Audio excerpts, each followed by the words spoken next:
This isn't like you're having a wet T-shirt, a one-man wet T-shirt contest over there, which no, probably. But I'd lose. Yeah. Well, I was going to say a lot of people were probably thinking, "Wow, ooh, that's enticing," but no, this was not scheduled, no audience, and I guess some roof leaking that has not been good, huh? Yeah, pipes broke. We had a cold snap here. It got way below zero.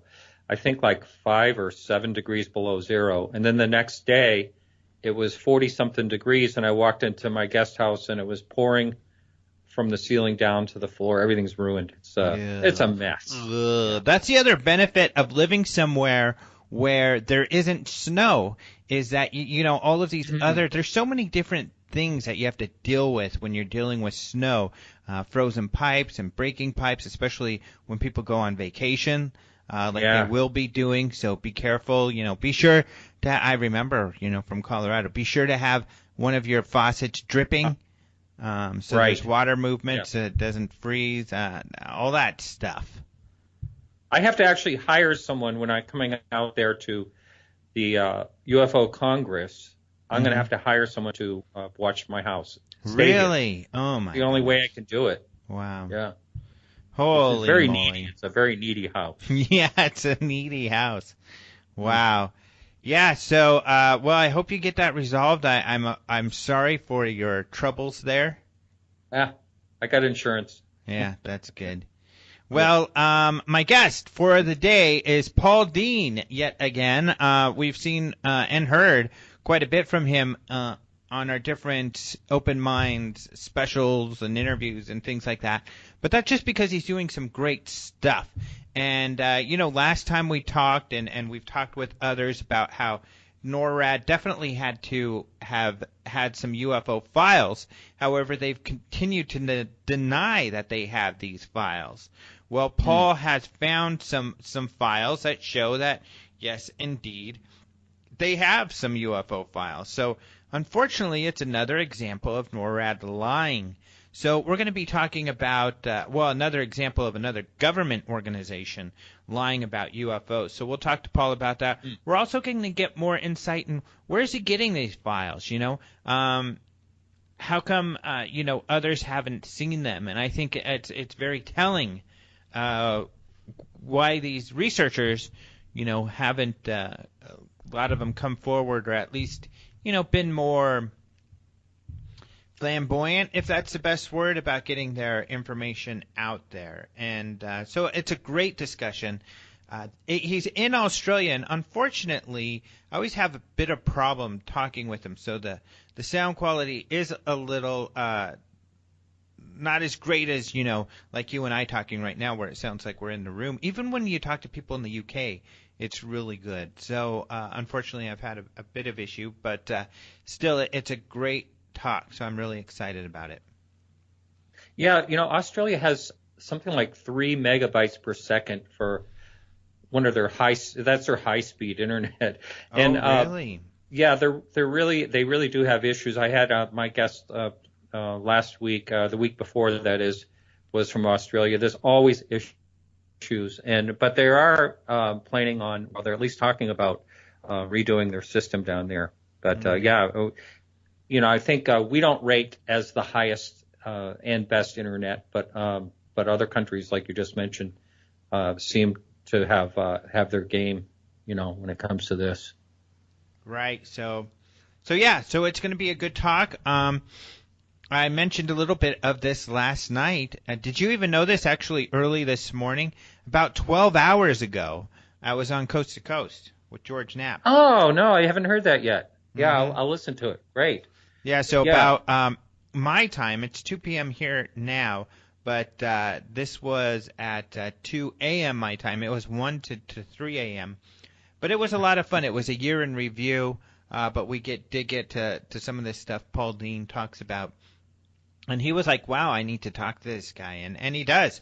That would be a great show if George Knapp had him on. And it's always a great honor to talk to George, because he's just one of my heroes. And, we even mentioned some of these news items. The big ones for the year had to do with him. and his work. Mm-hmm. So really fun stuff. So check that out on Coast to Coast. You can go. Some of you probably already subscribed to their archives, but and then sometimes the shows pop up on YouTube.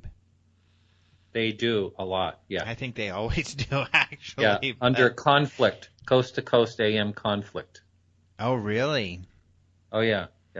Every day. Taken down a lot, but yeah. Yeah, and I don't know that we should share that. Do you think we should? No, I think I'm really sorry. You probably ought to edit that out. Yeah, because we don't want to be going to jail. Yeah, I'm really sorry. You have to actually listen and edit. But sorry about that. Oh, jeez. Yeah. Wow. I would edit it all out. Seeing it on YouTube, the whole thing, maybe. Yeah, edit out YouTube. Yeah, definitely. Yeah. I'm not going to edit any of this. I'll kill you. I'm not going to. Oh, no. That'll be my Christmas treat to you. Thank you. But yeah, so don't go do that. Go subscribe and listen that way. So, but speaking of Christmas, I wanted to share with you, because I don't know that it's been laid out, and maybe it has, and you can tell me if it has, but the ufology Christmas story. Because, there's a lot of mythologies when it comes to UFOs. Ancient Aliens kind of explains a lot of stuff in their own way and what they believe may have happened in the past. And, there's this string, you always hear people talk about it in the UFO world. So I'm just going to kind of tell the story. And it would be nice if we had some kind of music, but I don't, prepared that's Christmassy about, the night of Christmas. So you want to hear it? I do. Do you want me to hum the Christmas song or something in the background? Well, no, that's okay. I guess if you really heard me sing. You really feel the move to do so, you can try that. But that I may edit out. Okay. So this is a story, and you've probably heard this idea, and I think unfortunately, maybe even my girlfriend subscribes to this story, which is, and we tease her about it, but the whole idea that what happened, years ago, many, many, many, many years ago, 2000 or whatever years ago, on Christmas Eve, the night of Christmas Eve into Christmas morning, was that, Mary and Joseph she's pregnant, but she doesn't know how, so she was like abducted and impregnated. And so that must have happened, I'm assuming, who knows how long a hybrid alien needs to take to be born, but whatever night that it was conceived, then she was ready to have the baby. So they look, and the aliens, of course, were interested in their hybrid baby, so they had a UFO following Mary and Joseph. And that's so as they were looking for somewhere to have the baby, and the story of where they eventually found this barn and everything.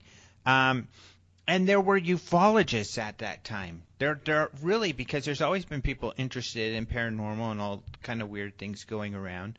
And so it was these three ufologists who were skywatching and looking for UFOs when they saw this UFO. And they were like, we need to go follow and see what's going on. What's this UFO doing? And these were, what have become the three wise men. But this is what my theory here is that actually their names were Frank, Murray, and the other one was a blonde guy, so his nickname was Goldie. There was no Stanton? No, not okay. Stanton. I know Stanton's up there in age, but he was not born yet 2,000 years ago that I'm aware of. He could be some sort of immortal hybrid himself, but we'll ask him at the Congress. He'll be there at the UFO Congress. I just spoke to him the other day. He's such a fun person to talk to. But anyway, he really is, yeah. He was not there. So, of course, these guys show up because they follow the UFO, and they're like, wow, we're going to get to watch this hybrid alien baby being born. And, of course, that hybrid alien baby was Jesus Christ. How about that? I'm sure you've heard people hypothesize about Jesus being an alien. Well, I've heard a lot of Bible's alien story things, but yeah. So that's a new story of Christmas, and as people get into this story will become more predominant. And I figured I would lay it down first. Maybe we can even get credit for, being the first ones to kind of break the news. Yeah, Wow. And so do you get it with the Frank and the Murray? They're later on they're thinking about telling the story, and we're like, we can't tell people these guys were named Frank and Murray and some dorky, UFO researcher. So let's say they were wise men, and they were dressed up like kings, because for some reason they're dressed up like kings and the fables and on the nativities and stuff, and instead of Frank, Murray, and Goldie, they brought the gifts of frankincense, because that sounds fancier, and myrrh. Wow. And wasn't gold the third one, or do I have that mixed up? Yeah, I'm not up on that story. So yeah, there you go. What do you think? Yeah. I'm just beside myself. Really? Oh, yeah. Oh, it's affected you that strongly, huh? Yeah. This thing has legs. Yeah. Yeah. Wow. Maybe thousands of years. In 1,000 years, this could be the story. The nativity will be like this, Above, they'll have like a hovering UFO or a hologram UFO floating above the nativity. And, it's going to be, the future's going to be fascinating. Wow. Amazing. Yeah. Amazing. There we go. You heard it here first, people. All right. Yep. You can sit back. I remember in 2016, in 80 years, people are really young now. The youngest people who may be listening, telling their grandkids about, I remember, we used to not have this UFO over our nativities like you kids do now.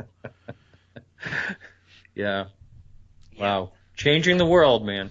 Changing the world. But before we move on, that's just some stuff for our Christmas special. That was just a Christmas treat for the listeners there. But I guess unless you have a Christmas special treat, maybe we should move on to the UFO news. Yeah, I came without one, empty-handed, so let's do the news. Okay, yeah. Let's go for it. Unless you really want to sing, and if you're dying to sing.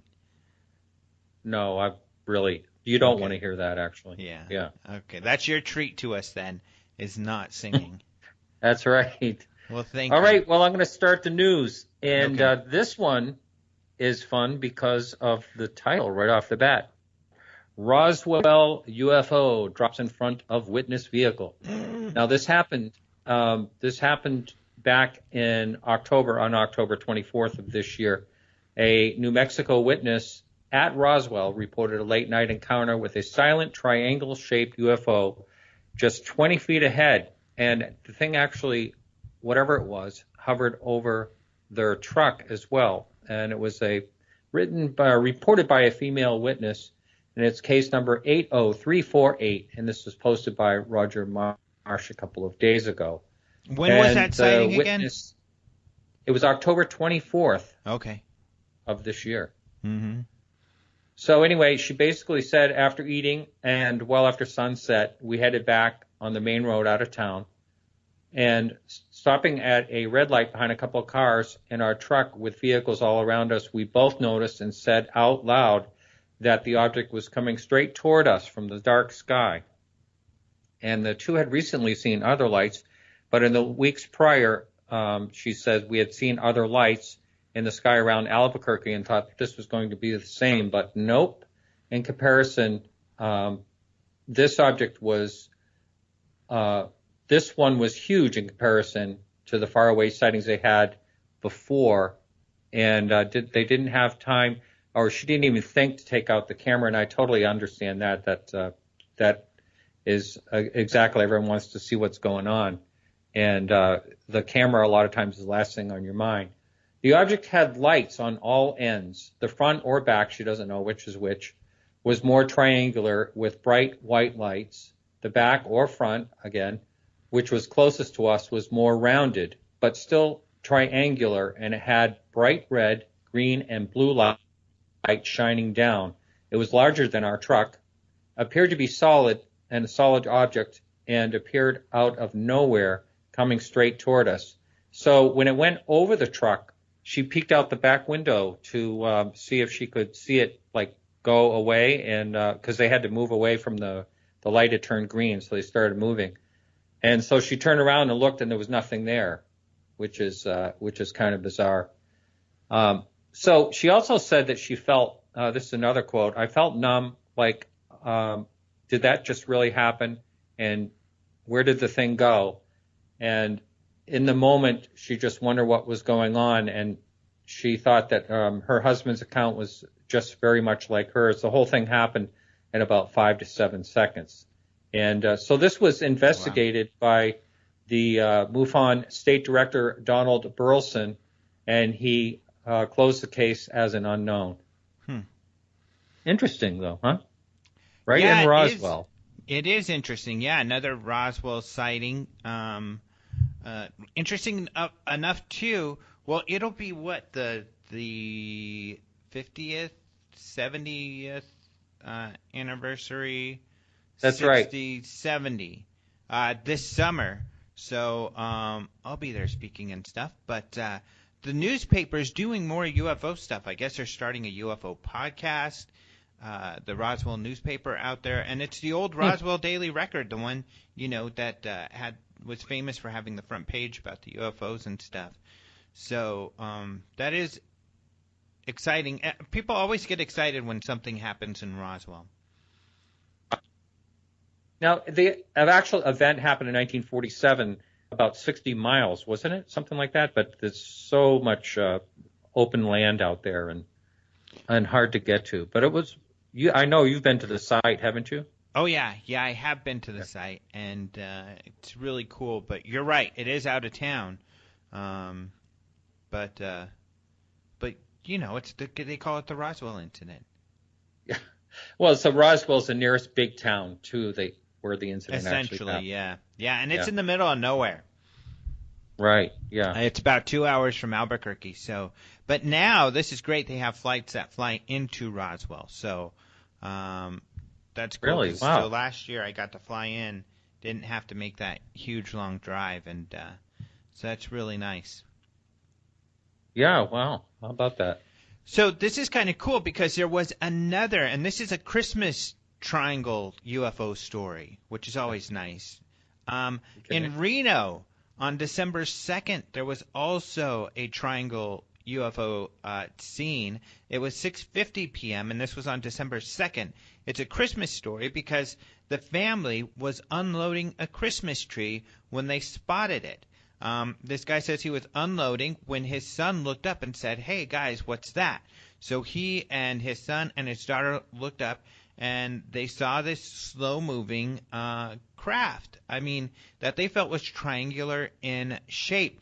Now, often, airplanes at night are mistaken for a triangular craft because the lights are in a triangular formation often. Mm-hmm. However, these guys feel that they saw the blackness of the craft and the edges of it. They felt it was only 100 or 300 feet high, and it moved kind of slowly and steadily in a particular direction. They even said it looked like the Phoenix Lights in Arizona, so they were familiar with that sighting.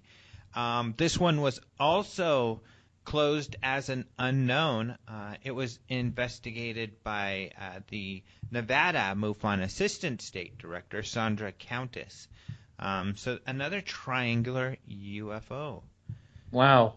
Yeah. Not too many of the old-fashioned discs, Well, yeah, not many of the discs, and again, like we always talk about, the triangular sightings seem to be the lowest and the most exciting. Some guy called in on Coast to Coast last night, and he recounted his own triangle UFO sighting. So I don't know, maybe the triangles are going to come home for Christmas. It could be. Could be. That would be interesting, wouldn't it? Mm-hmm. Any more UFO news, my friend? No, but I see that you have a nice, really great posting up on on Open Minds, and that's the UFO photographs. It's actually one photograph of airborne sighting, Tucson to Mexico City, and this happened back in 1965. Yeah, and what an image that is. Yeah, talk about the large metallic discs. That's what this was. It was seen in 1965 August by an American businessman who was on a passenger flight from Mexico City to Tucson, and he spotted this large object. Now, of course, what's great about these sightings that we post on these videos that our video guy Michael Klein puts together, these are from our archives. We've gotten these from a gentleman who was in the Air Force for years and collected UFO information for decades, and essentially all of the best photographs he would try to get copies of and then find out the story. Some were sent to him as well, but he would try to figure out, what was it that people saw or were claiming. And some of these photographs are just spectacular. They're so strange and interesting, and this is one of them. So, and what's interesting on these photos is they seem so credible, the witnesses, and the photos I think are more significant in that, this is before Photoshop. So, yeah, this is another great video. We have this up for free on YouTube. What is also fun on these videos is we embed them as videos on Facebook and Twitter. So if you're a tweeter, it's fun to get videos that you can play right there on your Twitter. And then in Facebook, you can play them right there in your Facebook. I remember YouTube used to play right in the Facebook post, but it doesn't anymore. You got to click the link and it takes you to YouTube. So there's multiple ways we allow people to be able to see them so they can get this information and share in the excitement of these old photos. And many of these old photos have disc-shaped craft, that like we talked about, how that seemed to be more predominant back in the day. So, right. Who knows what the heck, huh? What the heck? The new models are triangular, I guess. Yeah. The new craft. So you can tweet this off to Trump if you wanted to. See what he has to say about it. I could, but I don't know if I'd want to. He seems to get upset often. And I don't want to be the focus of any ire. I know. He might nuke the aliens. You never know. Yeah, that is true. Always a danger, too. And I don't think we should necessarily show any aggression towards them. I don't think so. At this point. Right. Let's get some more information first. Speaking of which, because it's going to be a couple weeks till we talk again, and the holidays are always big for movies. There's a couple movies along this vein. Arrival. Did you say you saw that yet? I did. It was great. Yeah, really it's good movie. Great. And it's about this topic. What do we do if we find some aliens or something? And it's a real thoughtful kind of program. And then I haven't seen yet the new Star Wars, which is of course about fighting aliens to the death. And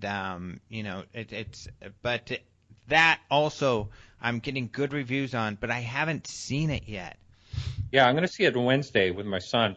Cool. And by the way, my son's not into UFOs at all, but he watched Arrival with me, and it had him thinking for 3 or 4 days. He would, call me or write me a comment that he got out of the movie. It's really, really a great movie. I highly recommend it. I agree. I think it's great. And then I get to go watch Passengers tonight, which is exciting. So you may, I think I've mentioned it, the Passengers movie, I was able to speak with the set designer and the editor, who also edited some Star Trek and Star Wars movies, and interview them and post those on Huffington Post. And so they're letting me go to a special press screener tonight. So I'm going to get an early preview of that movie. That one doesn't have aliens. As far as I know, it may have a trick ending or something like that. But this is the one where they're in suspended animation and then they wake up. They wake up early. Two people wake up early. Yeah, that looks great. So it looks like a really good movie. I'm really excited about it. And the people I interviewed were so nice, and it was so fun talking to them. So you can go find those on my Facebook posts of those, or Google me on and put Alejandro Rojas Huffington Post, and you'll find all my Huffington Post posts there too. I would, please do read them, because these guys were fun to talk to, and they had some interesting insight, and the movie looks wonderful. Yes, yeah, I'm gonna watch that one for sure. Yeah, so next time we talk, which probably won't be for a couple of weeks, I'll let you know how the movie was. Excellent, sounds good. All righty. So if that's it for news, that's it. Then you have a wonderful Christmas, my friend. And don't forget to share the Christmas story with your family around the table, or around the fire. And and I'm sure especially your son, it sounds like, will appreciate that. I think so. And my robot wants to say something to you. Oh, well, your robot, okay. Alejandro and listeners. Ho, ho, ho. Merry Christmas, Alejandro and listeners. Ho, yeah, ho. I heard it. Merry Christmas, Alejandro and listeners. Jeez. Anyway, Merry ho, Christmas ho, ho. to everyone. Yeah, I didn't know you had a robot. That's really neat. Oh, yeah. But you'll have to invite her on the show. We can ask her about UFOs. Yeah, she's got quite an English accent. Falling in love, yeah. Oh, geez, yep. Oh, well. Well, all right, on that note, let's go ahead and talk to Paul Dean. I am very happy to welcome back to the show our friend in Australia, Paul Dean. Hello. Hi, how's it going, Alejandro? Doing very well. Very excited to talk to you again. And some of your recent research has been making some buzz online. And it's kind of perfect because, just to catch people up, last time we talked about on the podcast and on our UFO magazine about the Air Force reporting of UFOs and how they used the service system, and then they have used OPREP 3 reporting, just these different reporting. But that, NORAD, including to you, has denied having UFO files. Yeah, and it just doesn't stop with service reporting and OPREP 3 reporting from the 70s and 80s and so on. It is really extraordinary what they've said in public. I'll sort of lay it out. Since the 40s, okay, so we think, we believe, we see that UFO activity has occurred over, mainland United States, all over the world, whatever. And if you look back through the history of Project Blue Book, which was based within a research and development, United States Air Force or Air Defense Command, United States Air Force at different times, the one agency, one main agency and another one that comes in a close second, that you would think would know, would have dealt massively with the UFO matter, was the North American Defense Command. NORAD. It's been variously based at Ent Air Force Base, Colorado, Peterson Air Force Base, Colorado, with an operations center at Cheyenne Mountain for a long time. They're responsible for airspace management, air sovereignty issues, air defense across the whole North American continent. In fact, their current fact sheet says that NORAD is, quote, charged with the missions of aerospace warning and aerospace control for North America. Aerospace warning includes the detection, validation and warning of attack against North America by aircraft, missiles, blah, blah, blah. Aerospace control includes air sovereignty and air defense of the airspace of Canada and the United States of America.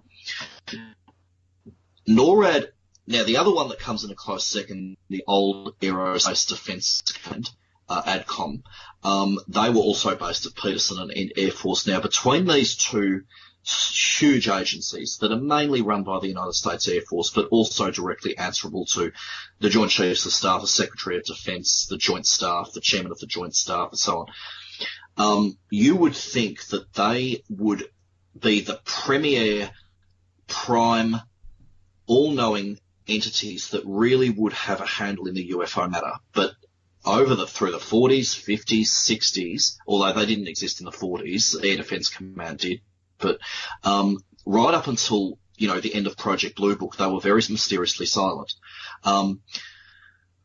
Service reports, which is communication instructions for reporting of vital intelligence sightings, did get their premier distribution list. So if a pilot reported a UFO via the service system while in flight, the actual UFO report, like his words, like time, date, where he was, description of the object and so on, would go through the nearest air traffic or air defence command and control centre, and then onto the the office of the commander-in-chief of NORAD. So we do see through history, we do see NORAD at least receiving information, receiving UFO reports, being CC'd into new policy, etc. But oddly, nothing was coming out. All through the 60s, 50s, 70s, whatever, nothing was coming out. And when the United States Air Force and the Department of Defense, through a 17th of September announcement by Dr. Robert Siemens, who was, I think, Secretary of the Air Force at the time, when he said that the United States government is not going to be collating or collecting UFO reports anymore, that there's no reports, no UFO activity has ever affected national security. There is no place in the United States government to deal with this, even within the military. UFOs are myth and fantasy, whatever else. It appears that NORAD were not part of that theory. That NORAD continued to, we always knew that they were up to their eyeballs in UFO stuff. We just couldn't prove it. Now, it turns out that we were right, and now we've got the documents. We've had the documents, a lot of the documents, for a long time, but some are completely new. Some have never been seen. Some I've actually obtained personally, and some have been obtained in the 70s and 80s by researchers, but just never really shared with the UFO community because a lot of people just aren't interested. It's very technical, this stuff. So I'll give you some examples of what NORAD has told the public over the years. Now, there was a researcher in Philadelphia called Robert Todd, and he made a general inquiry to NORAD's Directorate of Administration in November 1975. And on the 10th of November, Colonel Terence C. James, who was director of the Directorate of Administration within NORAD, came back to Robert Todd with a letter, and it was quite long, but it said, one key point is this command has no present activity in investigating UFOs, nor does any area of the United States government that I'm aware of. Now, another letter, also to Robert Todd, said, we do not undertake investigative measures. Our interests are satisfied in near real time, and no formal documentation is created by this command. 10 years later, in 1988,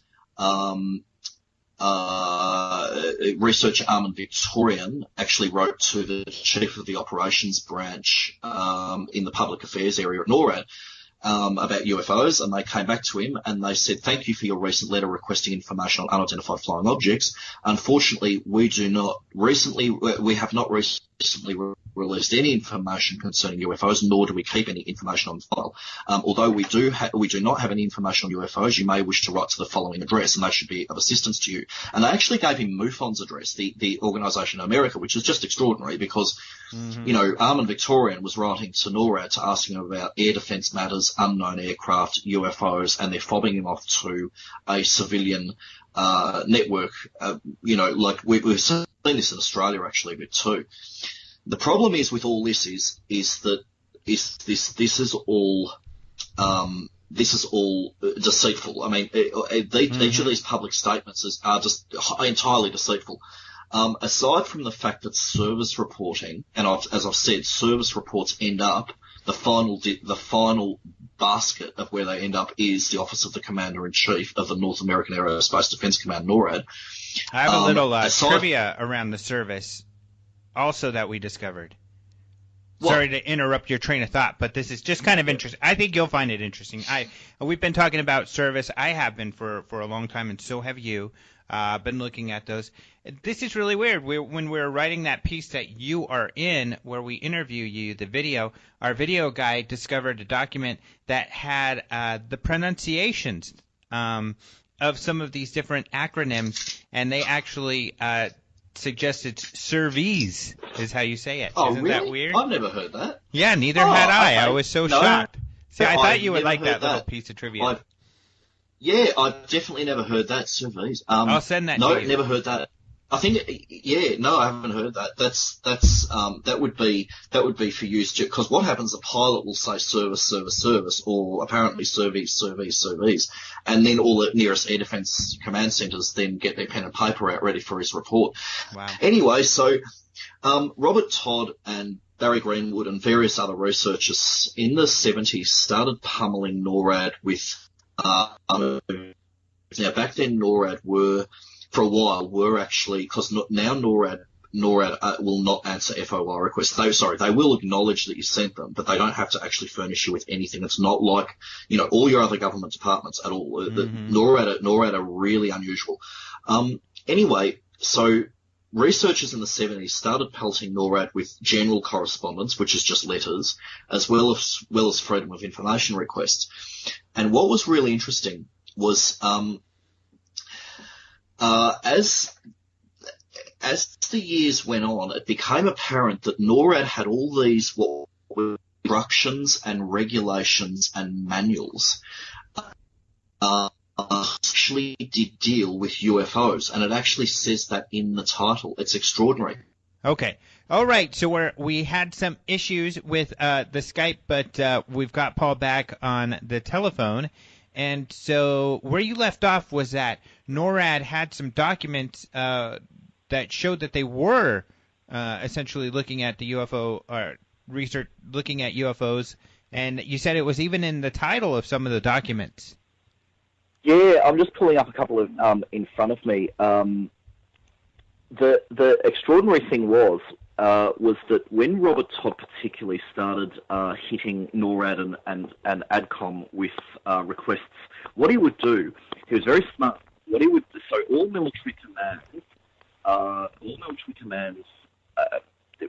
have certain types of documents. They're called doctrine, and they can be instructions, regulations, manuals, directives, pamphlets, guidelines, right down to even things like maps, charts, menus at mess hall-based food areas, everything. And what was odd was that Robert Todd started FOIing both NORAD headquarters and ADCOM headquarters, and also the NORAD regions and the ADCOM regions.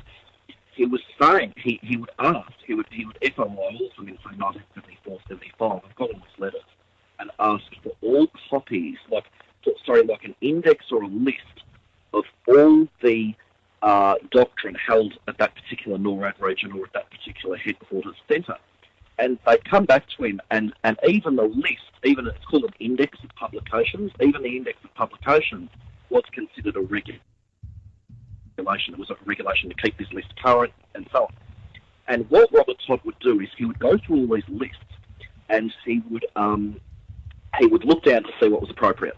And I'm just finding some of the I'm just finding some of the things that he found even early on. Hold on. Okay, so he would get all these lists, and then what he would do, he would ask NORAD to then provide him a copy of that list under the FOI, Freedom of Information Act. So, say 20th NORAD region or Alaska NORAD region or NORAD headquarters or the equivalent ADCOM areas would send him these lists of instructions and manuals and regulations. He'd go down them, and he'd say, well, I like to look at this one. So then he'd FOI and say, I want a copy of this particular manual or regulation. And then they would, very begrudgingly, it would take 6 months of back and forth arguing, but they would eventually hand them out. And some of these regulations, there's one here that he got called 20th NORAD Region Regulation Operations 55-7, Unknown Track / Unknown Object Reporting. Now, another one was 20th NORAD Region Operation Instruction, Possible Unknowns and Unknown Object Actions. Another one, which is really interesting, was called NORAD ADCOM Manual 55-19, Volume 7, Aerospace Reporting System. And I'll discuss that one particularly in a minute. Another one was NORAD Form 61, Unknown Track Report. Another one was NORAD Directorate of Operations Form 17, Unknown Track Report. Both those contain like sections for UFOs to be filled in by aerospace command and control battle staff.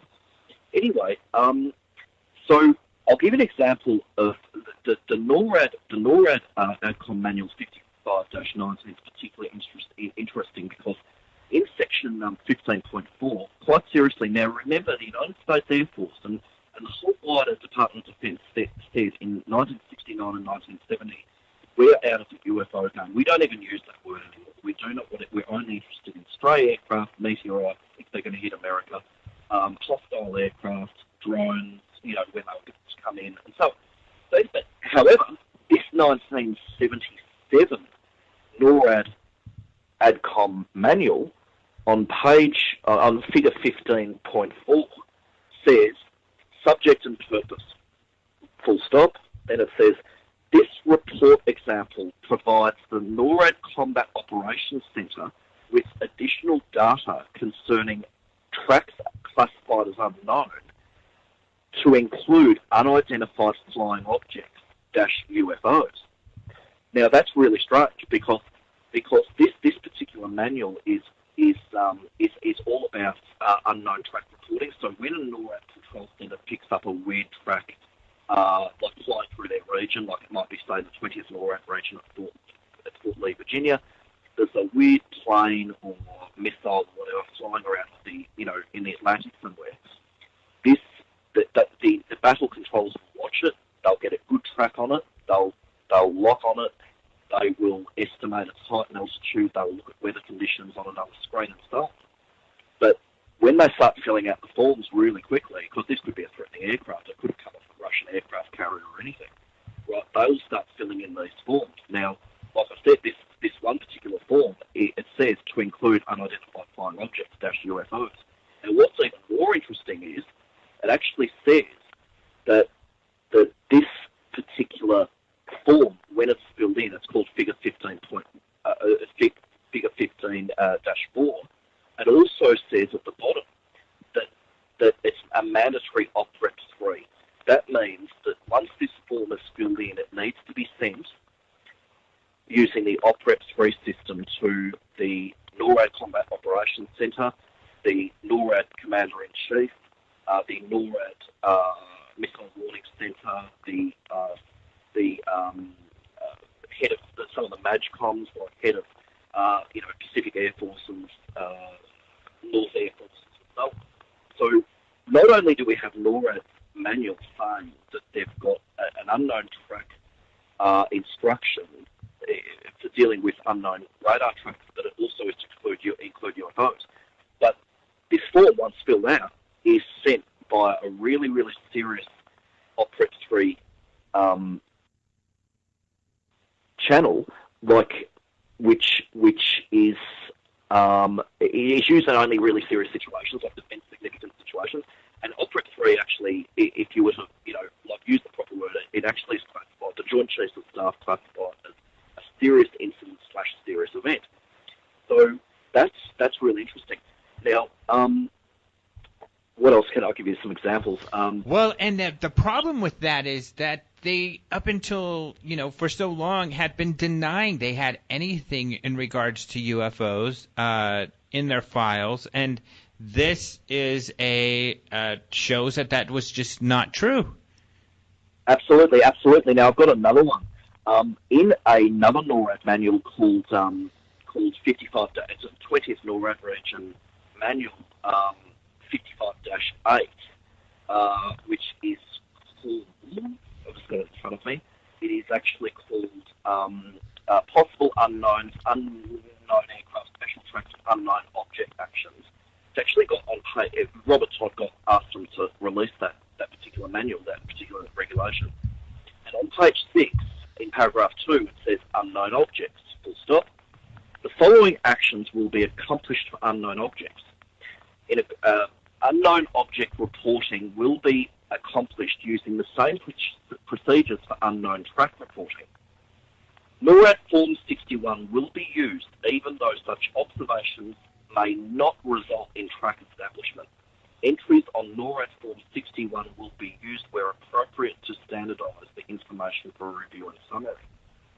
So that's what that's saying in English is that whether their radar systems are establish a good radar track or not, that at least in 1978 thereabouts, at least then, is that UFOs, like unknown objects, will be entered into what they call a Form 61, and I've got a copy of Form 61. It's usual blocks, time, date, location, commanding officer, signature, number of objects, and so on. It's pretty amazing. It's just like a UFO pro forma or a UFO form that used to be filled in, in the 50s and 60s.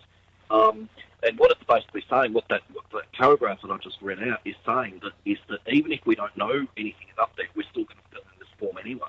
So that proves to me that at least at base level or command and control level, they were interested in filling out, forms about UFOs. Now, what's really, really odd is now considering that the US Air Force, in their so-called fact sheet, the Condon report, the news press releases and so on, they've always said UFOs are not a threat to national security, and they are not like there's no evidence that they're anything but natural objects and so on. When Robert Todd found out about these so-called Form 61s, where UFOs were we've got Opera 3 report dealing with UFOs, and then we've got all these also these Form 61s. So each NORAD command and control centre around the United States had actually two forms that they could fill in for UFOs.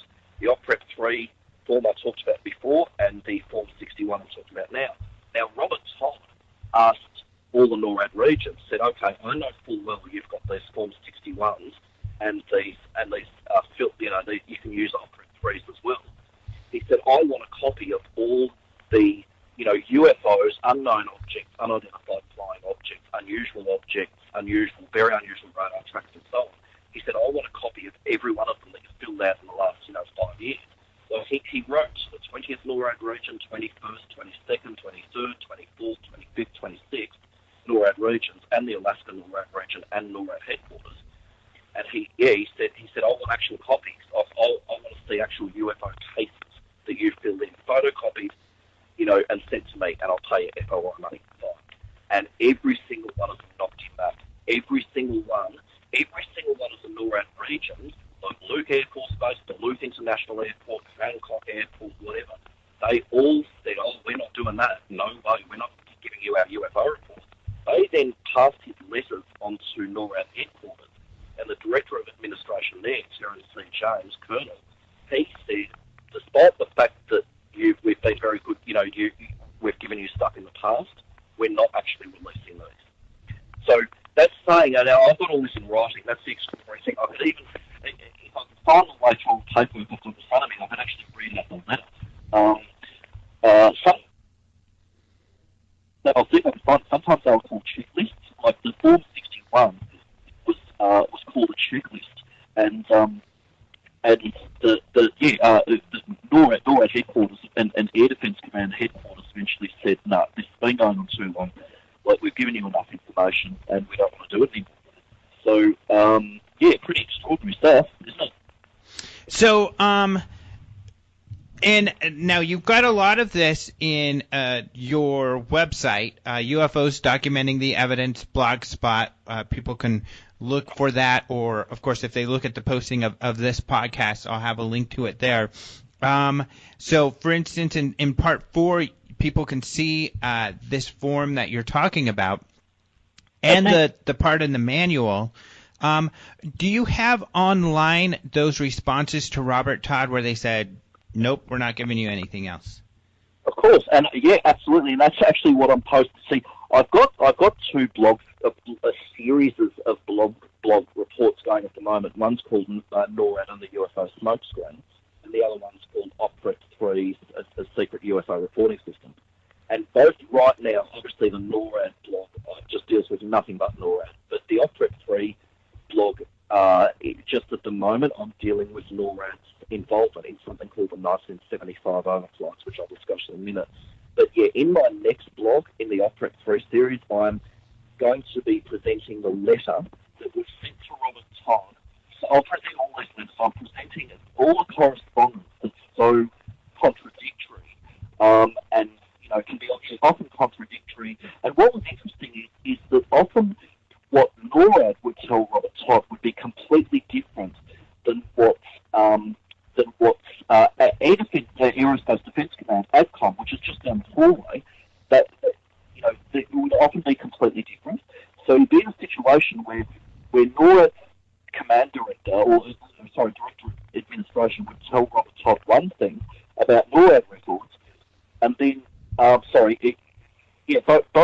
NORAD director of administration and ADCOM director of administration would be talking to Robert Todd about NORAD records, because ADCOM were allowed to talk about NORAD records, but they would give Todd completely different answers.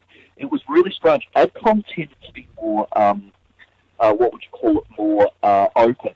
In fact, often Robert Todd would write a specific FOI request to NORAD about a specific UFO event, and they wouldn't even answer it.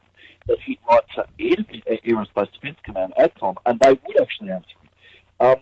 So just an example before, very, very early on, those Form 61s I was talking about, there was one at NORAD region that actually said, yeah, we will give you copies of our UFO reports that are held on Form 61s and Opera 3 system printouts. So they actually wrote that to Robert Todd. They actually wrote to him and said that, I'm just finding it here, they actually said to him, a determination has been made that the records requested in your letter of 7th of March 1978 are releasable under the FOI Act, blah, blah, blah. Now, all of a sudden, they had a change of heart. Robert Todd gets a letter. Robert Todd, what he did, he actually appealed the prices. They were going to charge an extraordinary amount of money for just a few UFO reports held on Form 61 checklists. Anyway, eventually he gets a letter from Terence C. James, Colonel, and it says, your letter of 1st of May 1978 concerning an appeal for fee waiver, blah, blah, blah, was forwarded to this headquarters by the 21st Air Defence Region, Hancock Field. After review of the case, a determination has been made that the checklists, so that's Form 61, even though you had been previously advised that they were releasable, are in fact exempt from mandatory disclosure. Right? So, first 21st Region said, yeah, you can have some Form 61s that have been filled out. And then a few months later, the Colonel Terence C. James at headquarters says no, actually they were decided that they're exempt. So that is quite a big turnaround. These examples just go on and on and on. Yep. I was going to say, often they use these terms, unidentified helicopters, unknown helicopters, and they kind of play down these incidents. Having looked at this and some of these important overflights, I mean, what is your impression? I mean, they've been really dodgy about releasing this information. Why do you feel that is? And do you feel then that these unknowns offer a much bigger mystery than they're letting on? Yeah, they have to. They must. Because I'll explain what happened. For anyone that doesn't know, in 1975, starting in October, Loring Air Force Base in Maine, for 3 out of 4 nights in a row, the base was overflown by what they called, in actual paperwork, they called them possible helicopters, probable helicopters, unknown objects, and UFOs. So these odd objects stalked Loring Air Force Base, which has nuclear weapons. I think it's got the 42nd Bomb Wing, which was responsible for thermonuclear blasting northern Soviet Union during World War III, if it ever came to that. Now, at the same time, Wordsmith Air Force Base, all the way over in Michigan, they had a really serious UFO encounter. There was definitely one UFO and possibly a second. They were certainly getting radar hits on 2. While a KC-135 tanker was landing at Wordsmith Air Force Base, which also has nuclear bombers, this weird object, it was described a bit like a helicopter but made no sound. It stalked Wordsmith for a full night, and an very serious Operate 3 report was sent to the National Military Command Centre, NORAD, Fort Ritchie Forward Operating Division, the various MAGCOMs, the Joint Chiefs of Staff, etc.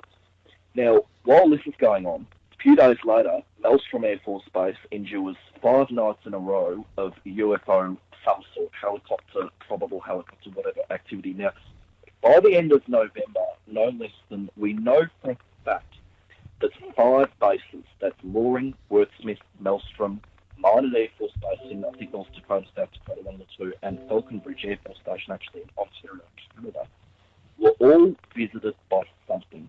Now, a debunker, an anti-UFO debunker, would say it was a mixture of actual real helicopters, sightseeing helicopters, an FBI helicopter, whatever, plus stars, planets that were just in unfortunate alignments, and so on. The problem is that it just doesn't solve the mystery. It doesn't even come close. Mm-hmm. In the 70s, the researchers that I've mentioned before started pounding various agencies with FOI requests asking for information about these weird overflights, and all the command posts at each base, plus National Military Command Centre and Air Force Special Investigations, did actually start releasing a lot of material.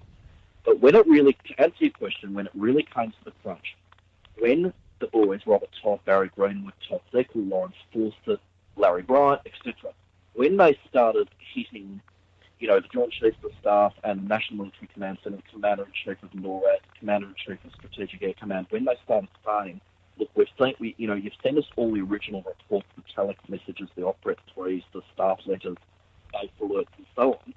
Where are the final reports? Where are the final evaluations? Like the final evaluations, like 500-page reports to the Joint Chiefs of Staff, to the Secretary of the Air Force, to the Commander-in-Chief of Strategic Air Command, to the Head of Special Projects of FOSI. There was just nothing but reports and localised reports and weather analysis and everything else. There never seemed to be. They were very, very, very coy in releasing any final evaluations. Now, we do know that 2 years after the event, so right into 1977, the Office of Information of the Secretary of the Air Force told Robert Todd in a letter, which I've also got, they said, Robert Todd asked them one blunt question. He said, did the Air Force Intelligence Services investigate these sightings, and if so, what conclusion did they come to? And Colonel Sen came back to him a few weeks later and said, yes, the intelligence services of the United States Air Force investigated these UFO events. No, we have not come to any conclusions. Now, that is extraordinary because, one, if he's telling the truth, it proves beyond a doubt. I mean, if these 75 overflights were weird helicopters and weird phenomenon and light in the sky and things very close to the ground, possibly landing on nuclear at Loring particularly, if these things really were all mundane, if they really were just light in the forest, torches, floodlights, planets, stars, delusion, whatever, then the full resources of the 8th Air Force, 15th Air Force, Strategic Air Command, Alternate Strategic Air Command Headquarters, FOSI, FBI, FAA, Customs even, if we can't figure it out now, that there's, there is no way that the full resources of the United States military could not have made some serious evaluations of what went on. Right? That's either that is possible. So if it was all just mundane natural stuff, that balloons and helicopters, then the United States Air Force certainly couldn't figure that out. Now, if it was real UFO activity, a week, 2 weeks of pulsing UFO activity over the most sensitive military sites in the United States, some of them anyway, then if they were UFOs, then I'm not surprised that the United States military, the government itself, did not actually present any final evaluations, final analysis, final collations of interviews with colonels, right down to technical sergeants who are actually there. There was no final. Now that tells me that they really did come to the conclusion that these were anomalous objects. You can blame unidentified, unknown helicopters, whatever, but there is either way. NORAD and Strategic Air Command and National Military Command that are really cornered because either they really were all natural events, but you would think that they would be falling over themselves to tell the public that these really were actual natural events. Alignments of planets, we can prove that there was a helicopter up there, yada yada yada, whatever, right? But they would be falling over themselves to Right. Congress and so on. But they didn't. They could. General Stratton actually, the head of nuclear security matters got involved, and he wrote a letter to Congress, and I think General Blanton, who was in the Air Force, and said, what's going on here? Like, we know this happened. We know we've got the documents that you've been releasing them to all these people in these UFO researchers. Well, I want to know what's happened. And apparently, we've got the documents. I haven't read them properly yet, but they actually went back to General Stratton and said, we actually don't know what it was. We don't know what it was. So, quite seriously. They did. He actually asked for a congressional, not a congressional hearing, but he asked for a question to be tabled in Congress over it. It's pretty serious. The Canadians were just as spooked. They had no idea what was going on either, and it was all along their border. Now, I'll give you one example of what I mean by it. Now, this is how serious it was. 2 weeks after, 2 weeks after these events started over Maelstrom, Wordsmith, Minor Air Force Base, and so on, the Commander-in-Chief of NORAD sent an urgent telex message to the Chairman of the Joint Chiefs of Staff, the Commander-in-Chief of Strategic Air Command, and so on. And it says it's a two-page telex, which is quite long. It says up the top, subject, suspicious unknown air activity. Then it says, Part 1, since 28th of October 75, numerous reports of suspicious objects have been received at the NORAD CIC. Reliable military personnel at Loring Air Force Base, Maine, Wordsmith Air Force Base, Maelstrom, blah, blah, blah, have visually sighted suspicious objects. Objects at Loring and Wordsmith were characterised to be helicopters. Missile flight personnel, blah, blah, blah, reported objects. Hot finding radars carried objects between 9,500 and 15,000 feet. There was scramblings of F-106s at Maelstrom to actually get to these UFOs, and so on. Now, by the end of this message, Part 5 said, be assured that this command is doing everything possible to identify and provide solid factual information on these sightings. I have also expressed my concern to the Secretary of the Air Force that we come up soonest with a proposed answer to queries from the press to prevent overreaction by the public to reports by the media that may be blown out of proportion. To date, efforts by Air Guard helicopters, SAC helicopters, and NORAD F-106s have failed to produce positive identification. Mm-hmm. So you've got a Commander-in-Chief of NORAD who's really starting to get worried that this is very, very real, and he wants to try and downplay it. Yeah, fascinating stuff. Well, it's funny, too. He's worried that the media will blow it out of proportion. And what is he worried that they'll blow out of proportion? The fact that some sort of craft for several... Right, over the most sensitive, these nuclear bases that had overflights, and they can't identify what they were. First of all... You know what's real... Yeah. Mm-hmm. First of all, if they were really mundane as an astronomical, planets, stars, or something like that, that would be ridiculous, because then all of these people are mistaken, Venus for actual craft for many days. That doesn't make any sense. That would make them look very foolish.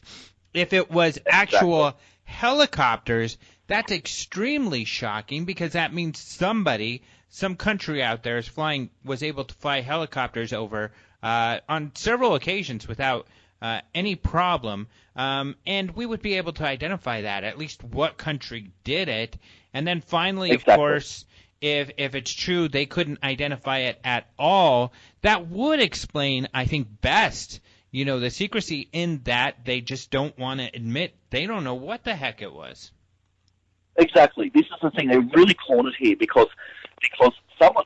Now, when all this blew up, the first person to write first people to write a serious appraisal of this whole situation was Barry Greenwood and Lawrence Fawcett in their book Clear Intent, which came out in 1984, because they were the ones that got all the FOI materials out of all these bases, and even Air Force Weather Services, even the FAA and the FBI investigators. Like, the FBI were contacted by Strategic Air Command headquarters to say, look, have you got classified or elusive flights flying over our bases? And the FBI said, no, all our helicopters are all accounted for all the time. Like Customs and Border Protection were involved because the helicopters were zipping over the border to Canada and back again.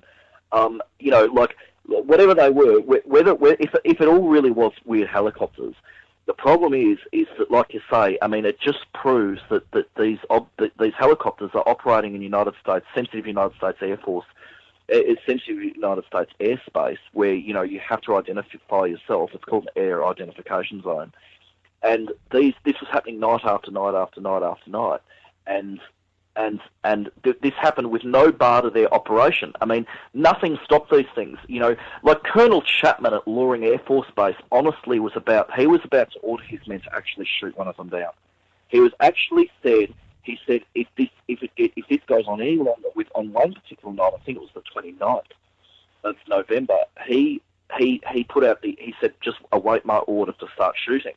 Now, the problem is that at this particular night, the object was actually hovering over nuclear igloos, where nuclear bombs are stored on warm alert for World War III, and so you cannot shoot down. If it was a helicopter, you cannot shoot down a helicopter over nuclear weapons dumps. I mean, if it was a radiological accident, you'd have an even bigger mystery to explain to the Secretary of the Air Force. So they pulled the pin on that, and they just said, monitor this thing. Now, one of the actual Air Force telexes that was sent to the other bases, like Loring was experiencing these overflights, so it sent these alerts to all other bases in the region, Griffith Air Force Base, Hancock Field, and Cape Cod, whatever. And it said, one of the telexes said, is that we've got objects hovering over the weapons storage areas that display clear intent. Now, that's an extraordinary word. To actually, for a helicopter or a UFO to deliberately hover right over nuclear storage dumps, and the people watching them actually said this thing's got clear intent. It's not hovering over the grass. It's not hovering wherever it wants to in other spots. It's not, it's specifically hovering for, 10, 20 minutes right over a nuclear weapons igloo. So anyway, the boys in 1984 who wrote the book Clear Intent based the book's title, the title of the book was based on that word, that extraordinary term, in an Air Force Office of Special Investigation telex. So, whatever these things were, like I say, if they really were all mundane stuff, the odd sightseeing helicopter that's straight off course plus a whole bunch of planetary pollution and whatever else, I would have thought that the full resources, the Air Force Weather Central Command, National Military Command Centre J2, Fort Ritchie Fort Operating Division, Alternate SAC Headquarters, the 8th Air Force, Office of Special Investigations, the INSA areas, which is Editing and Debriefing and Continuity Branch of the Assistant Chief of Intelligence, United States Air Force, and so on. You would think that they would have come up with solutions and been falling over themselves to tell the media and Congress about it, but they didn't. They never could. They never, as the years went on, there was no solutions for history. So NORAD was right in it from day one. What's interesting is that Robert Todd, aside from all these other agencies that they FOI'd about these events, Robert Todd started hitting NORAD very, very quickly. And I'll give you one example of a letter they wrote. Wait till you hear this one, right?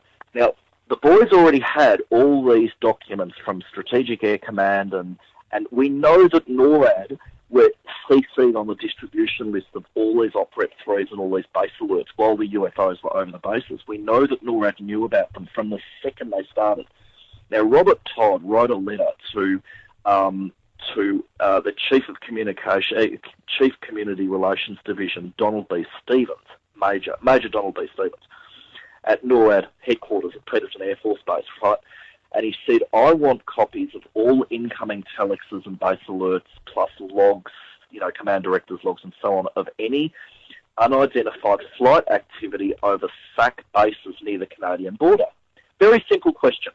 I want, he gave dates, like Robert Todd said, I want you to check records from the 28th of October through to the 10th of November, whatever, for any records of unidentified flight activity over 2 Strategic Air Command bases. He limited it to just Worth Smith and Loring. That's fine. Right, and anyway, Major Donald Stevens comes back to him and quite seriously writes this. In response to your letter of the 11th of August 1977 asking about unidentified flight activity over SAC bases near the Canadian border, my check of files show that nothing seems to correlate. And then he fobs it off with this, right? On the 31st of October 1975, there were 3 unknowns in the records, all of which were later identified. 2 small planes in Florida and an Air Canada DC-8 in Canada. Quite seriously, that's what he said. So NORAD knew full well what Robert Todd was talking about, but they fobbed him off with sightings down in Florida and stuff. You know, Robert Todd hit the roof. Yeah.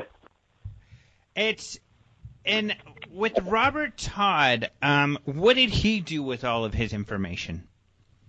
Okay, that's the $1,000,000 question. So Robert Todd was the world's most prolific UFO FOI requester in history. He was the one that got the hot memo out of Rendlesham Forest fame. He was the one that got the Colonel Betts memo out about Project Moondust. He was the one the Ghost of the Estimate, the unusual air incidents over the United States, 1949 document. He had the United States government release 25,000 pages of records, mostly from the National Archives. Some of it's real low-level stuff, not very interesting. But what he did, Robert Todd was a very private guy. He didn't engage with the UFO community, other than documents researchers like people like me, that of the 70s and 80s, like Barry Greenwood, Lawrence Forster, Todd Beckle, Brad Sparks. Robert Todd would not engage with the UFO community because he thought it was just head gone stupid. Contactees and then alien abductions were just starting to kick in, and ridiculous, outrageous, lurid claims of, UFOs chasing astronauts all over the place. And he just, personally, he didn't want anything to do with it. So he was very, very, how could you explain it? He was quite selective in who he gave his documents to. What he did, the book clear in his head that Barry Greenwood and Lawrence Forster wrote, Robert Todd supplied them with heaps and heaps of documents, everything he had that was worth, putting in the book. Then the infamous newsletter Just Cause, which had 56 editions, he supplied them. That was editor Brad Sparks, Larry Bryan, Barry Greenwood, and so on. He supplied them with documents as well. But really, for the rest of the UFO community, he wasn't that interested. So what he did was, with all his correspondence, so what he would do, he would send a letter to NORAD. He would have a carbon copy on the back of the typewriter. So he'd keep a lost copy for himself. They'd send a letter back to him, so he could just build up a full chronology of everything he sent and everything they sent back. And he piled these things up in manila folders, like your classic cream manila folders. And it's what happened was, sadly, Robert Todd died about 5 years ago. And when he died, researcher Jan Aldrich went to pick up his boxes of stuff, and it filled an entire car boots, whole car boot, whole back of the car, front seat, the whole lot. So Jan Aldrich drove from Philadelphia to Barry Greenwood's place in Boston, gave Barry Greenwood half of Robert Todd's records, which of course many which Barry had already seen copies of before, and then Jan kept the other half and took him to his place in, I think, Connecticut. Now, Barry Greenwood right now has all of Robert Todd's records, and slowly, we are talking thousands and thousands and thousands of pages of stuff from NORAD and ADCOM and even the Army, everywhere. So we are slowly getting that scanned now. So Barry Greenwood scans that. He sends PDF copies for me to analyse, deal with, work out what's duplicate, what's junk, work out what's good, and he's even got envelopes and everything scanned in. So Robert Todd's dealings with NORAD were particularly extraordinary because there's no amount of podcast time I could give you to explain how many different answers and fake answers and false answers. Sometimes they'd be really candid with him and they'd give him exactly what he wanted, and sometimes they were shocking, and then everywhere in between. You know what's really crazy? They actually NORAD's headquarters actually changed their own rules because of Robert Todd. Not many people know this, but NORAD headquarters and the NORAD regions got so sick of Robert Todd pelting them with ever more invasive and aggressive FOI requests, which they, by law, really had to furnish and with documents. They actually sent out a memo which specifically mentioned him by name. Robert Todd was the director of a very small UFO group called Citizens Against UFO Secrecy. I'm going to read you a memo that went from NORAD headquarters to all the NORAD regions, Alaska region, the 20th right through to the 26th. region. This is quite seriously what it says. So what they wanted to do, they wanted to stop Robert Todd and his Citizens Against UFO Secrecy UFO group. They wanted to stop him sending them FOI requests. They couldn't legally do it, but what they could do is make sure that he paid an absolute fortune for nothing. And this is quite seriously what the memo says. It's signed by Colonel James H. Ricks, who is still alive today. I actually spoke to him the other day on email. But anyway, this is what it says. Interim message change, blah, blah, blah. Tells us to automatically waive a search and duplication cost for single FOI Act request if those costs are less than $30. This change also permits FOI managers to set aside the automatic waiver fee, blah, blah, blah. Okay, how's this? It's amazing that Robert Todd and Citizens Against UFO Secrecy actually getting mentioned in high-level NORAD memoranda, but this is what it says. Because of cumulative and recurring FOI Act requests, we will no longer waive FOI search fees and duplication fees, even though they may total less than $30 for Mr. Robert Todd, 2528 Belmont Avenue, Ardmore, Pennsylvania, and his Citizens Against UFO Secrecy. Mm-hmm. Further, we believe that it is in the public interest to have Mr. Todd and his cause group pay for all record searches, even though no responsive records are found. So in other words, they're saying that we know that Mr. Todd and his little group are going to keep pelting us with vicious FOI requests. We've had a gutful of it. We know we're releasing too much stuff. The Congress starts to raise their eyebrows. It's getting into magazines now. It's going to get on TV soon if we keep helping this guy along. Even though there's other times where they've been incredibly unhelpful, they've blatantly lied in some of their correspondence with him. Now, they basically say every single FOI request that Rob Todd sends in, well, even if you know that there's nothing there, start to charge him as much as you can anyway. That's what it's basically saying. And interestingly, now Robert Todd didn't know about this because this was an internal NORAD memoranda. So he found after this memo was sent around, I've actually seen the correspondence of his letters, his writing to his friends, saying, I can't understand this. NORAD's just charging me massive amounts of money for nothing. And then he said, he wrote to NORAD, of course, and he said, why are you guys doing this? We've always, you've never done this before. And then they said, look, we'll be honest with you, we've changed the rules. They actually wrote that. They said, we've changed the rules. What's really shocking about all of this is, and almost sad, and what I really appreciate with what you're doing and why, we've taken it on to re-review all of this stuff and to put it together, is that the UFO field has been wasting its time. I mean, Robert Todd and some of these others have really been breaking down very meticulously, putting the pieces together, not assuming, but with these documentation able to demonstrate the Air Force is lying. Decades ago, they were able to prove this. That NORAD is lying about when it comes to the UFO topic. And here's most of the UFO crowd for all of this time running around chasing these theories and mythologies with MJ-12 and all this other junk. And while right under their nose is this really rich information. Yeah, it's terrible. It is absolutely shocking. Like, it is really, really, really bad because these guys and people like me now have done enormous amounts of very, very hard work, right? And very few people know it. It's only when they pick up obscure books that they actually know anything about it. And it's really, really sad because the amount of money and time that's getting wasted on ridiculous junk and endeavours that never ever go anywhere. Ads in newspapers that cost, $50,000 for alien abduction, people to come forward and tell their story. That happened in 1994. Bigelow spending unknown amounts of money for databases which were already, previously available. Blah, blah, blah. Like, there is no limit.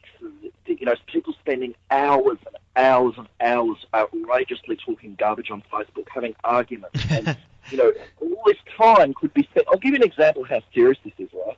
NORAD, 23rd NORAD region, extract. This Robert Todd hit the the 23rd NORAD and 23rd Aerospace Defense Command headquarters at Duluth Air Force Base in, I think, Minnesota in about 1978. And he said he wanted from the 1975 overtime. He basically said, I want copies of your operations senior director's logbook, any entries or excerpts or log listings about UFOs for November and October 1975. And they actually did come back to him. How's this? Now, like you were saying, everyone else was running around doing stuff, and yet these people are wasting their own money trying to get these extraordinary records out. This is what the 23rd NORAD Region's senior director actually had on file. I'll read this to you. Right? Okay. Received unusual sighting report. So this is 12:05 midnight, 11th November. Mm-hmm. Received unusual sighting report from Falconbridge Air Force Station, Ontario, Canada. Info passed to the NORAD Command Director, Intelligence and Weather. Right? So if they're not interested in UFOs or unusual sightings, you've got here received unusual sighting report from Falconbridge.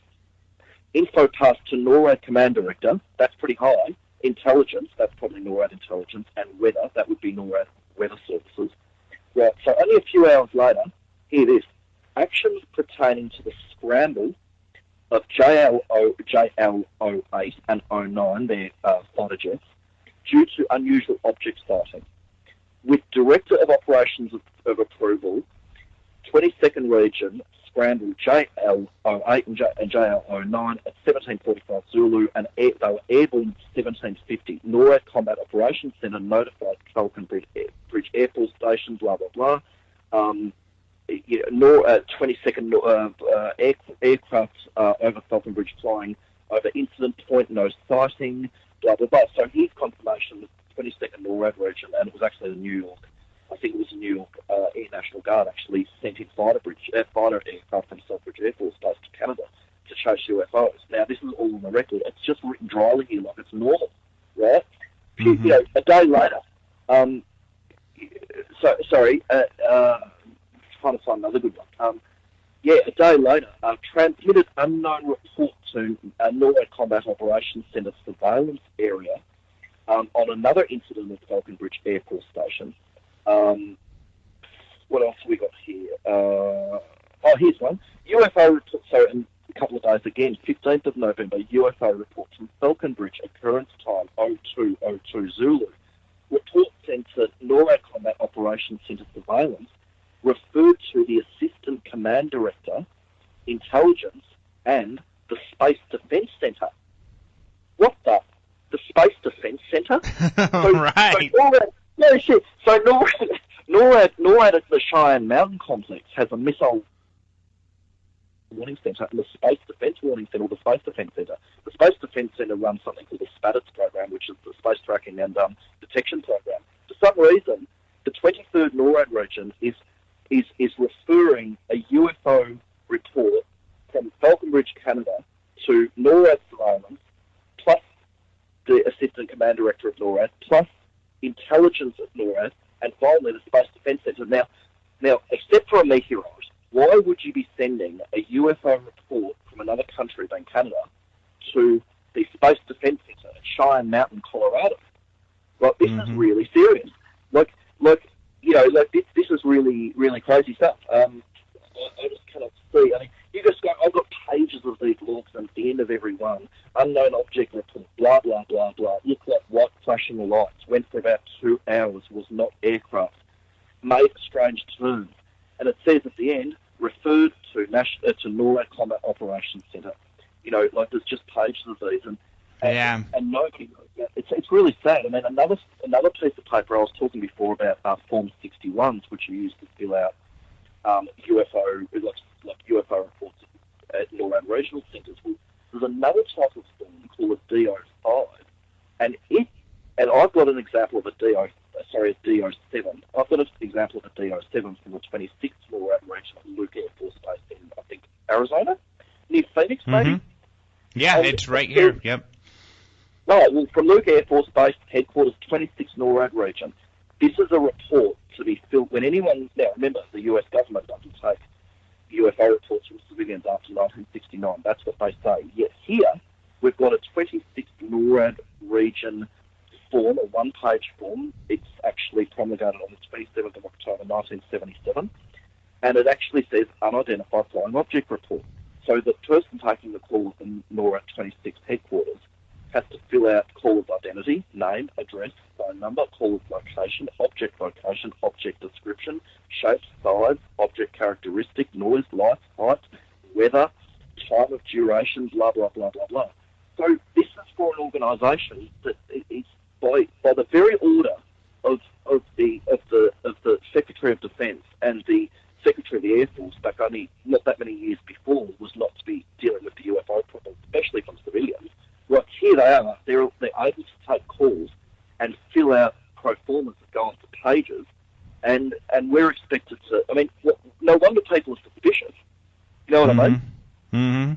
Oh, exactly. So, and that's the problem, and that you could see here. And I think that, you know, the people weren't as open to this, but I think they are more now. Is that, you know, it's just lies after lies after lies and years of lying. So it's hard not to be really suspicious about, you know, what it is you're lying about and why are you lying? And exactly. In my last blog at the end, I wrote, what are we expected to think? When we see all these documents, these contradictory documents, these constant use of the word unusual sightings, unusual object report, UFOs, the constant use of those words, every single page has those words used again and again and again and again, outrageously used constantly, and yet the very same people that are using them are writing back to researchers like Robert Todd and Armin Victorian, and even people like me, saying we do not handle the UFO matter. That is somewhere else.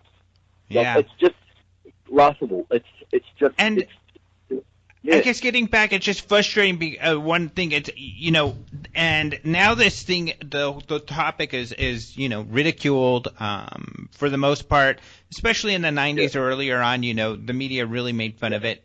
They seem to be warming up a bit, but if researchers had been more rigorous and let the government, through their own records, tell the story, because they do tell the story in a shocking and startling way, and in the most important way, if we would have stuck to that, then it would have been, I think, much more effective. But you know, it's not just, okay, some people may say, well, there's some disinformation, and that could be little grains of information put out there, but you don't even need that, because people in this field, unfortunately, love to speculate and run with their speculation, and then go to conferences and espouse their speculation, creating these whole belief systems that have, you know, that are largely, unfortunately, fantasy, or at least if they're not fantasy, they're not substantiated. Not like these documents substantiate all of these incidents, and that's the mess we've gotten ourselves into. But it's so bad that I don't even I can't believe how. I mean, people, like, most people have to simply assume, like, you've got all this great evidence in front of you, some, you know, great data, great documents, great, you know, interviews with people who are actually there, and most UFO so-called researchers and enthusiasts and UFO buffs just want to take it so much further. They will not let it just sit where the evidence sits. I mean, like I say to people, if you could actually go to court, if this actually got to stay in court, the Supreme Court in DC, and you said to the judge, look, unidentified objects, definitely unidentifiable objects, UFOs, stalking American military bases, and NORAD knows everything, you know, a lot more about what they've said. He would look at the evidence and he would say, wow, I'm going to hear this case. But if you went to him and said, aliens, space brothers, interdimensional beings, and reptilians are stalking, you know, at the American countryside and military bases, and NORAD know all about it, the judge would say, I'm not hearing this. There's not enough evidence for it. He'd say, I'm not going to waste the court's time on this. Right. But it has to be that you have to go with what the information is the information given in these witness reports and in in these various staff telexes and memos, and it's the CIA as well. The CIA produce piles of discussion papers, point papers, interest pieces, like information updates, draft memoranda, and so on. That was all pointed to, yes, we are very aware of the UFO phenomenon. We don't really know what it is. It is something that bothers the Air Force. It bothers us. But you never see anything about aliens, or you never see anything about, tapping every phone in the UFO community or anything like that. I mean, I've had the amount of times people ask me and say, well, people will just blatantly say, oh, so your phone must be tapped, right? And I go, no, I highly doubt it. No. Or people say, so does your mail ever get intercepted? And I say, no. The level of conspiracy, there is definitely cover-up. There's absolutely, without a doubt, there has been lies and cover-up.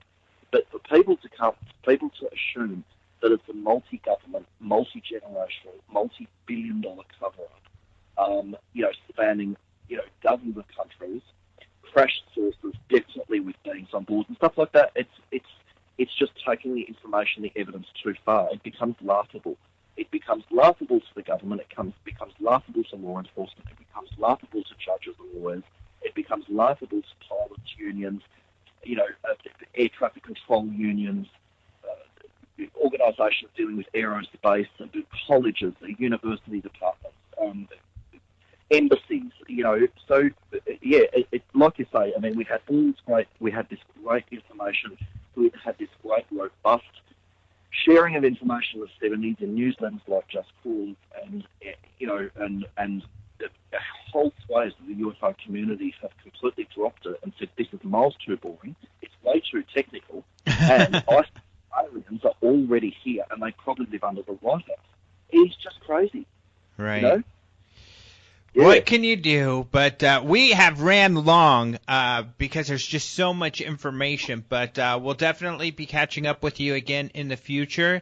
But thank you so much for coming on again and sharing with us. I know it's funny, the connections to Australia always seem to be difficult, but it's great that we were able to do this. And we'll definitely point people to the abundance of information that you have on your blog.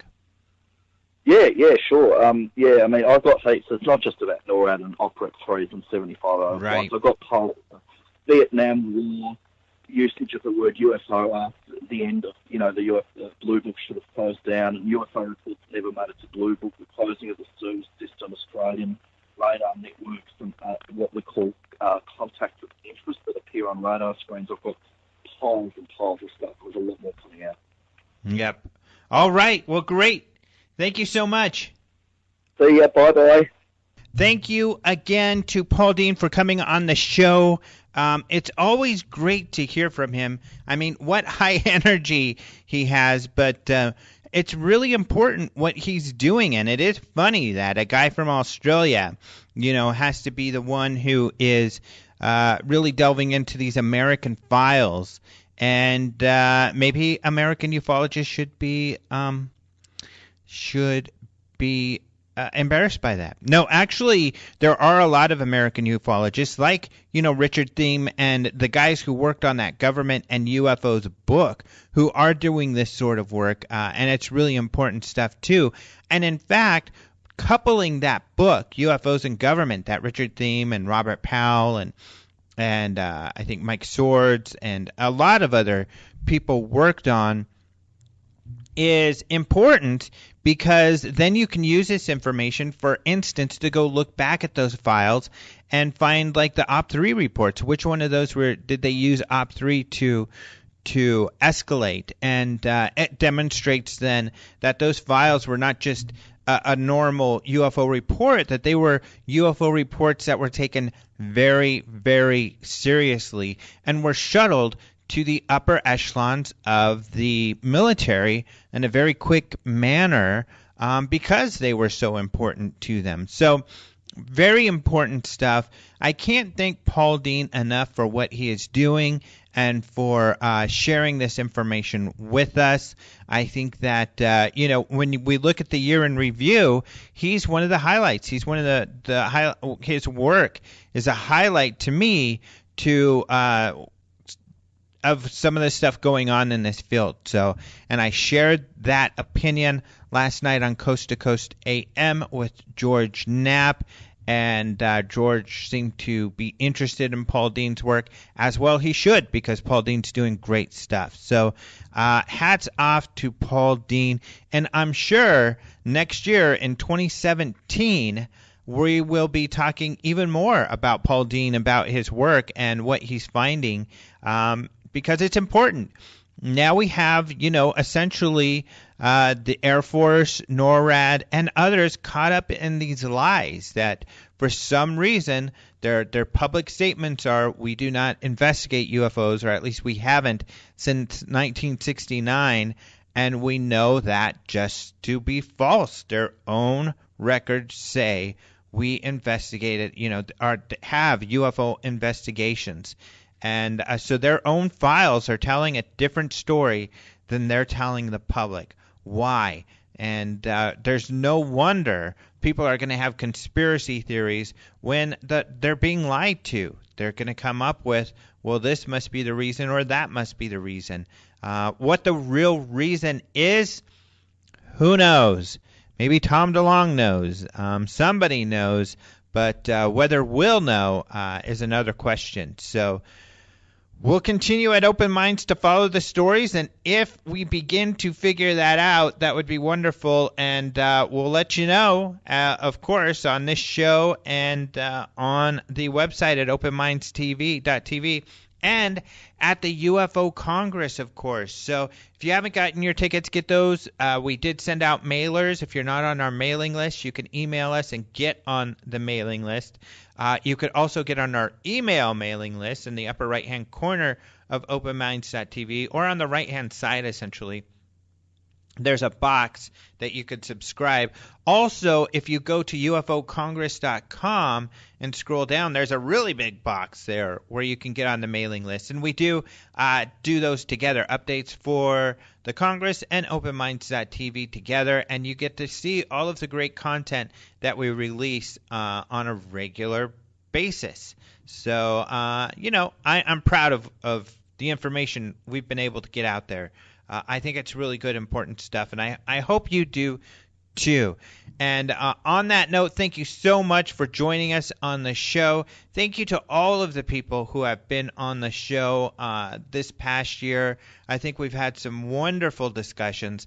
I'm very excited about future discussions that we'll have on this podcast. And so it's going to be another great year next year, I think. Of course, I'm very excited about the UFO Congress. I think we're going to have an amazing event with just some really cool people, people we've talked to on this show. You could go to ufocongress.com and look up who these people are and what they do. And if you're a listener of the show and you appreciate the show, I think you're definitely going to appreciate the people that we'll have at the Congress. And if for some reason you can't make it, which would be unfortunate because I would love to see you there, but if you can't make it, over the next few months after the conference, we will be posting those lectures on the video portal, the Open Minds UFO video portal, for just a few dollars a month. You can have access to that, and you get access to years and years and dozens of lectures and videos from some of your favorite researchers and people we've talked to. So that's a great deal, I think. It really helps us out because that's one of the few things we charge for. We don't really charge for much. So check that out. Thank you all so much for listening. Thank you to Caleb Hanks for the opening and the close music. We're hoping that Caleb and his brother Micah will be at the conference as well. Micah's supposed to be manning a table to sell his books. They're also great guys, great researchers, and hopefully we can have Micah do another lecture at the 2018 UFO Congress coming up here. But thank you to Caleb Hanks for his awesome music. I love his music. If you go to the Open Minds UFO Radio website, you'll find a link to more of his music. And then, of course, thank you to Martin Willis for doing the news with us at the